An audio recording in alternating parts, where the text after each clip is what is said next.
Nakuha na ng CCTV ang salpukan ng dalawang motorsiklo sa Naga City, Camarines Sur. Yan at iba pang balita sa Luzon, hatid ni Michael Sison.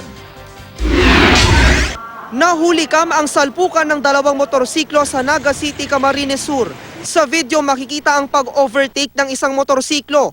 Dito niya nakasalubong ang isa pang motorsiklo at nakasalpukan ito. May dumaan na ambulansya sa lugar pero nilampasan lang nito ang insidente. Ang isa naman sa mga rider agad tumayo at umalis sa lugar. Inaalam pa ang pagkakilanlan niya. Tumanggi namang magbigay ng pahayag ang isa pang rider. Sa Iriga City, naaresto ang isang tulak umano ng droga. Nakuha sa kanyang isang pakete ng hinihinalang shabu at isang baril. Ayon sa pulisya, mahigit isang buwan na nilang minamanmanan ng sospek dahil sa pagbebenta niya ng iligal na droga. Ilang beses na raw silang tinakasan ng sospek sa kanilang mga operasyon. Itinanggi ng sospek na kanyang nakuhang iligal na droga at baril.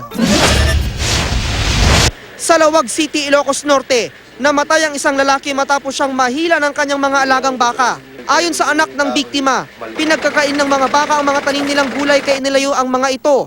Dito na nagwala ang mga baka hanggang sa matanggal sila sa pagkakatali. Hinabol ng biktima ang mga baka hanggang sa sumabit siya sa mga tali ng mga hayop at makaladkad ng mga ito.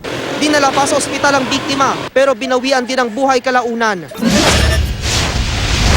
Sa Batangas City, namatay sa pamamarilang isang lalaking estudyante.